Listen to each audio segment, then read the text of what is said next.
Bonjour à toutes et à tous. Donc Béranger Vasseur pour l'Agence nationale de lutte contre l'illettrisme en Hauts-de-France. Alors mon propos, voilà, effectivement, est dans la continuité d'une certaine façon de ce qui a été dit, hein, et Pascal l'a souligné à plusieurs reprises en évoquant l'illettrisme et par extension l'électronisme. Donc mon intervention est plutôt pour, voilà, pour replacer un peu le sujet et redire ce qu'est l'illettrisme, parce qu'aucun doute sur le fait que vous avez tous, en tant que professionnels, été confrontés à un moment ou à un autre, où vous le serez prochainement. Et donc l'idée, c'est peut-être de redire ce que c'est voilà, un postulat un peu de départ, mais aussi peut-être de vous donner deux outils qui peuvent vous accompagner aussi sur le repérage de ce public et la recherche de solutions, parce qu'il y a des solutions. Et c'est le sens donné aux Journées nationales d'action contre l'illettrisme. Monsieur le Président, vous l'aviez mentionné en introduction, hein, cette journée s'inscrit dans le programme national des Journées d'action contre l'illettrisme qui ont lieu tous les ans, début septembre, et qui ont pour but justement de mettre en avant les solutions qui existent sur les territoires. Alors cette année, c'est la 9e édition de ces journées nationales, hein, qui sont impulsées par la NLCI, avec un sujet, un mot d'ordre qui n'est pas celui du numérique, de l'électronisme, ça a été le cas sur une des éditions précédentes, mais qui est sur l'illettrisme dans le monde du travail, parce que plus de la moitié des gens en situation d'illettrisme sont salariés dans le public ou dans le privé. Donc c'est important aussi de pouvoir toucher les employeurs sur cette question, et ça concerne toutes les branches professionnelles. On imagine peut-être, parfois un peu par raccourci, certains types de métiers. Alors je ne veux pas stigmatiser l'industrie ou l'agroalimentaire, c'est vrai que c'est les branches qui sont les plus concernées, mais tous les secteurs, toutes les activités le sont. Donc voilà, cette 9e édition porte un peu ce mot d'ordre, hein, celui du monde du travail, mais ça touche bien sûr, voilà, ça touche aussi la question du numérique. Juste vous dire, c'est important, hein, pour nous, ces journées sont importantes, et d'année en année, en fait, on a d'autant plus d'actions labellisées. L'année dernière, on était sur près de 700 actions labellisées. Aujourd'hui, c'est plus de 1100 à l'échelle nationale. Évidemment, la région de France s'inscrit dans cette dynamique nationale.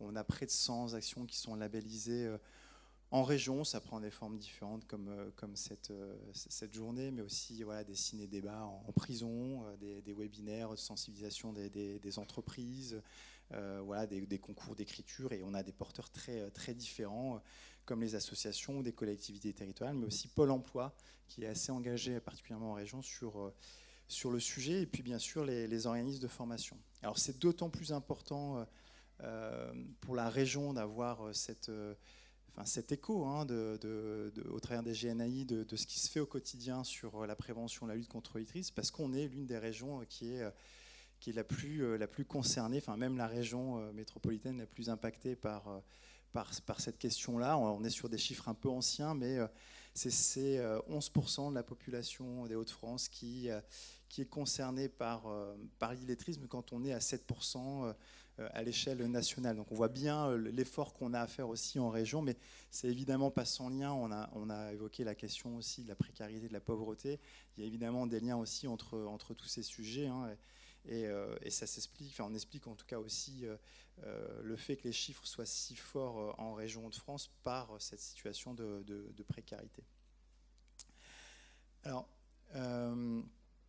voilà, effectivement sur les GNAI, sur les chiffres de l'illettrisme en Hauts-de-France, l'idée, voilà, c'est bien sûr aussi peut-être les chiffres donnent la mesure de ce qu'est le sujet, de son ampleur, hein, de ce qui reste à faire, mais voilà, c'est au quotidien des personnes qui sont dans l'incapacité de se repérer dans l'espace, dans le temps, de lire un planning horaire, que ce soit travail ou un planning horaire des enfants. On parlait tout à l'heure, juste avant dans la séquence vidéo, du numérique pour suivre la scolarité, mais on comprend bien que les parents sont aussi largement, quand ils sont en situation d'illettrisme, en grande difficulté pour suivre la scolarité de leurs enfants.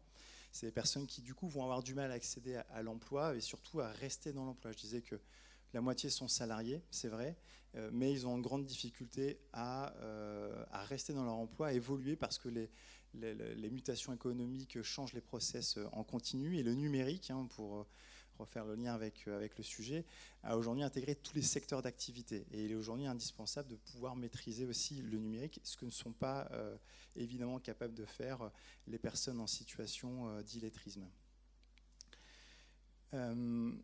Donc évidemment, cette question, et c'était, je le souligne, hein, mais ça a été dit dans la première intervention, on voit bien que lorsqu'une personne est en situation d'illettrisme, ne maîtrise pas donc la lecture, l'écriture et le calcul, ne sera pas en capacité de maîtriser le numérique, ou en tout cas survolera. Et on voit bien aujourd'hui quand même des personnes en situation d'illettrisme qui utilisent des smartphones, mais ils n'ont pas la capacité d'être dans l'édition et dans la compréhension. En fait, on utilise beaucoup la commande vocale, mais sans forcément derrière comprendre en profondeur et une maîtrise en tout cas de l'outil, et surtout de pouvoir accéder aux droits. Et c'est ce qui a été dit aussi, hein, c'est une double peine. Le numérique aujourd'hui rend la situation beaucoup plus complexe pour les personnes qui sont en situation d'illettrisme. Leur quotidien est déjà semé de pénibilité dans la journée pour faire face à certaines situations. Et en plus aujourd'hui, vous l'avez dit, hein, c'est vrai, on est passé du Minitel à l'ordinateur personnel, de l'informatique à Internet, et aujourd'hui on a la généralisation des démarches administratives.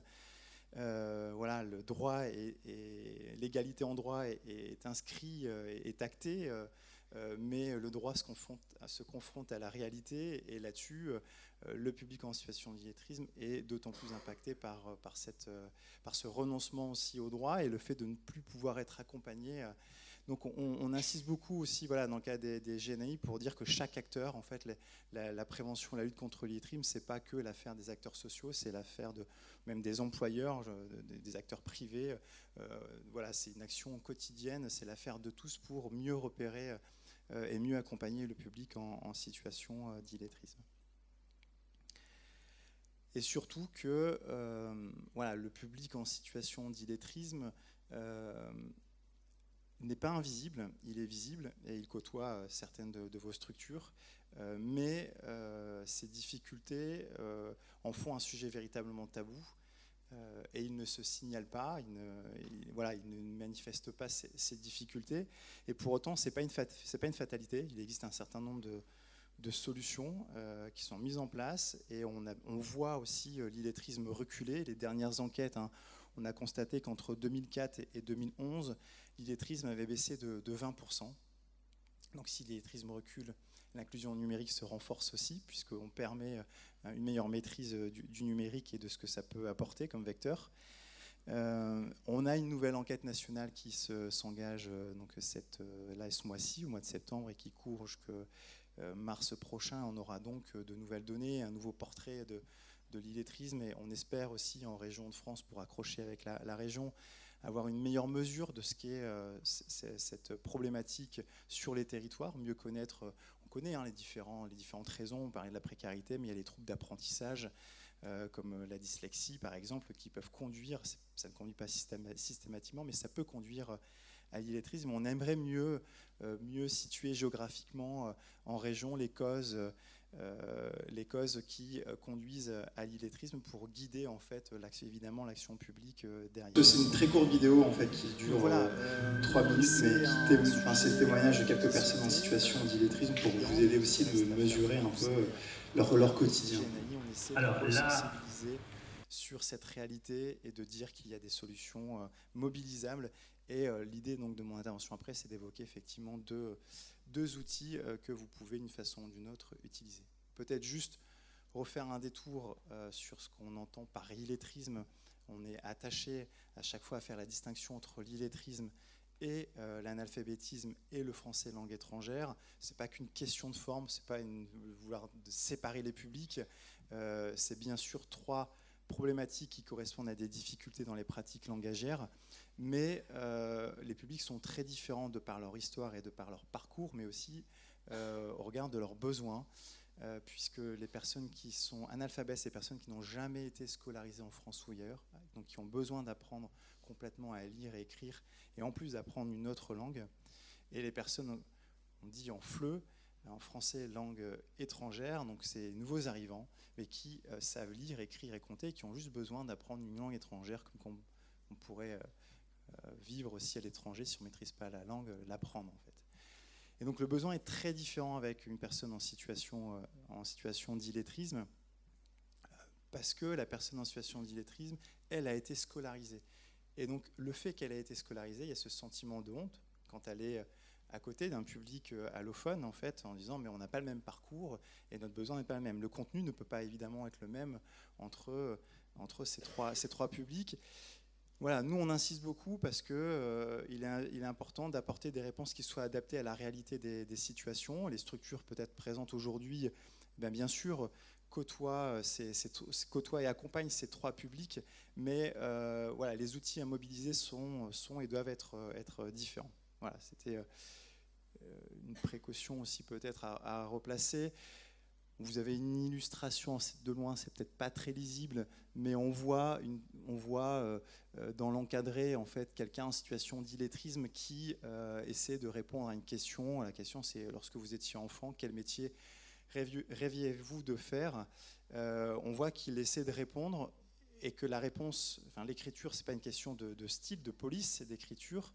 C'est totalement illisible, c'est pas une question d'orthographe en fait, c'est parce que c'est une écriture presque orale, donc il y a des mots qui sont correctement écrits parce qu'il y a eu un apprentissage qui a été mal acquis, mal maîtrisé, donc il y a des notions qui existent encore, tout ne se perd pas, même si les stratégies d'évitement pour masquer leurs difficultés vont les amener à aussi désapprendre, à perdre, donc il est important de repérer au plus tôt pour accompagner au plus tôt, parce que l'effort, le chemin est moins long et moins difficile. Et en fait, la personne essaie simplement de dire le métier que je voulais faire, c'est menuisier, j'aime l'odeur du bois. Mais si on n'a pas la traduction en dessous, on le lit pas. Donc on a des personnes en situation d'illettrisme qui vont reconnaître des chiffres, mais ils ne vont pas savoir les additionner, les soustraire. Ils vont effectivement, du coup, pouvoir sur un clavier reconnaître les lettres de l'alphabet, mais ils ne vont pas savoir comprendre et pouvoir en tout cas remplir, faire un certain nombre de démarches en fait sur le numérique. Alors naviguer sur Internet c'est plus compliqué, sur les réseaux sociaux il y a des habitudes, des phénomènes de répétition qui peuvent faciliter, et puis aujourd'hui en plus on peut aussi glisser un certain nombre de messages vocaux, donc ils ont cette capacité bien sûr à se réinventer, à s'adapter, mais toujours en contournant la maîtrise des compétences de base.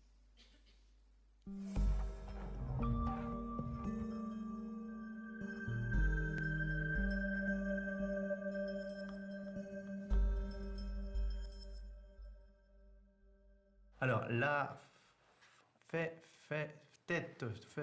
J'ai 2 enfants. J'ai mon gars, quand il avait 5 ou 6 ans, il m'a dit « Papa, je veux pas être comme toi ».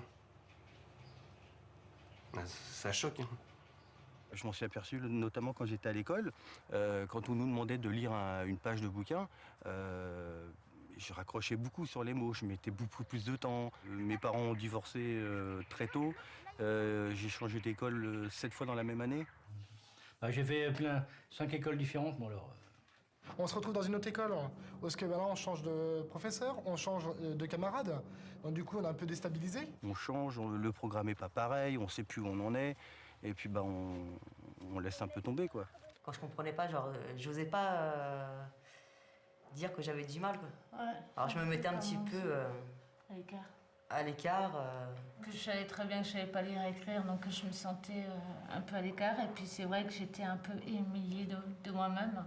On est l'illettré, on est au fond de la classe, on sert à rien finalement, on les gênerait presque. Alors d'un coup, ça m'a un peu découragée des études. Alors, d'un coup, j'ai tout arrêté pour me mettre à bosser, quoi.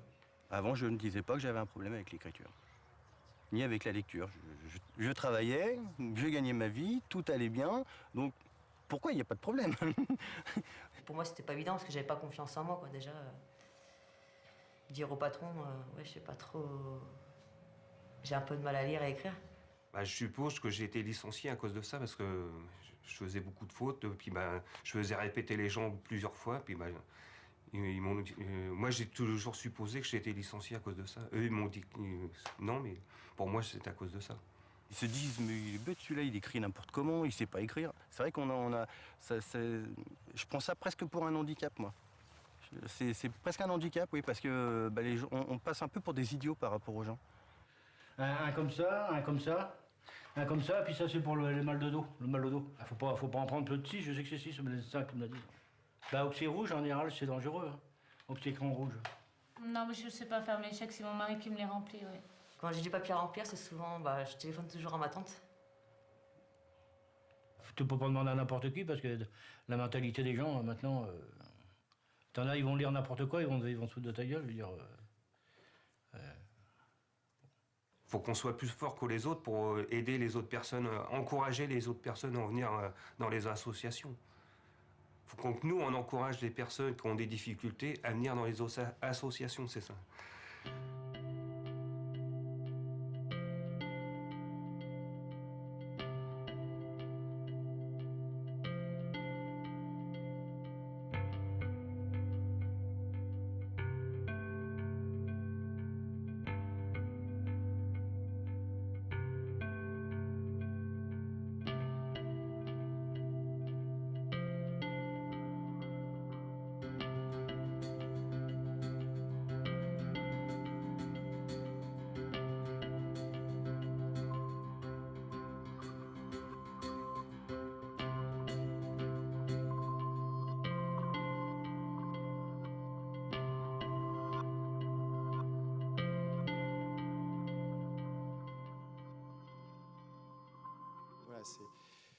C'est quelques exemples, hein, mais voilà, on a un public qui est vraiment en grande difficulté.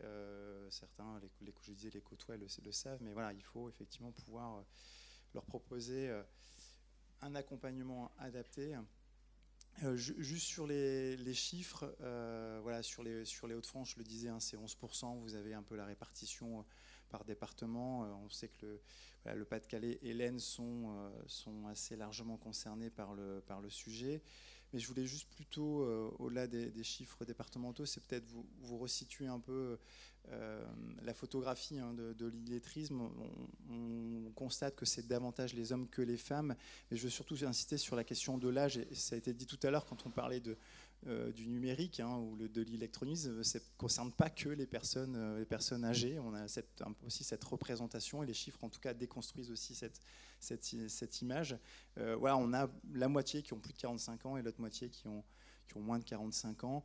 Voilà, et les jeunes sont aussi aujourd'hui touchés par le sujet. On le voit tous les ans dans le cadre des journées défense et citoyenneté. Il y a des tests de compréhension de lecture qui sont réalisés et qui mettent en avant voilà, des jeunes encore scolarisés, mais qui sont d'ores et déjà en situation d'illettrisme, d'autres qui sont en grande difficulté avec la lecture. C'est 10% en 2020 dans les Hauts-de-France. Donc c'est des personnes qui demain peuvent aussi basculer dans l'illettrisme du fait de leurs difficultés, des stratégies d'évitement et du désapprentissage que j'évoquais juste avant. Donc c'est un phénomène bien sûr qui concerne aussi le milieu rural, mais pas que, hein, ça concerne aussi voilà, des quartiers, notamment de la politique de la ville, qui sont doublement plus concernés qu'au niveau national par les questions d'illettrisme. Hein. C'est 14% des personnes qui résident en QPV qui sont en situation d'illettrisme. Et s'ajoute ensuite la question de l'analphabétisation et du français de langue étrangère. Donc évidemment, il y a des enjeux considérables sur ces quartiers. C'était dit aussi, hein, tout à l'heure, hein, la question des QPV, mais sur les pratiques langagières. Et là, on a aussi des marges de progression. Voilà, 10% des personnes en situation d'illettrisme sont demandeurs d'emploi, et puis 20% des allocataires du RSA pour ceux qui, effectivement, ont su recourir à leurs droits. Et sur les branches professionnelles, juste dernière slide avant d'évoquer les deux outils immobilisables, mais c'est pas très lisible, évidemment, pour le fond. Ceux au premier rang peuvent peut-être le lire, mais je le disais, hein, l'agroalimentaire, l'agriculture, l'industrie, les BTP sont les plus concernés, mais d'autres le sont aussi, de façon moindre. Mais par exemple, la santé, on est à quasiment 4% de la population active qui est en situation d'illettrisme. Voilà, c'est des secteurs qui se sentent parfois épargnés, mais qui le sont aussi dans une moindre mesure, mais qui le sont.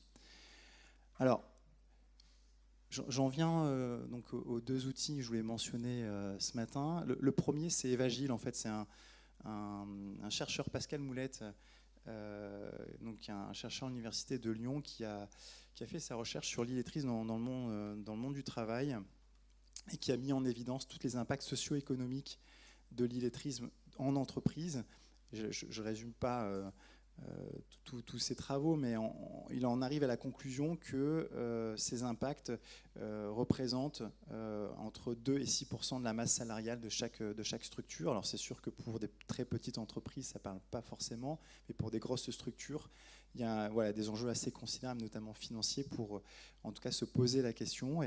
Et donc il y a cet outil Evagile qui fait suite à ces travaux et qui a été construit entre l'agence et Pascal Moulette et qui permet en fait aux employeurs, au travers de quelques questions, de mesurer le risque d'illettrisme dans leur structure, c'est-à-dire de proportionner 10, 15, 20, 25 ou 30, 40% de risque d'illettrisme et d'ores et déjà aussi d'en mesurer l'impact économique.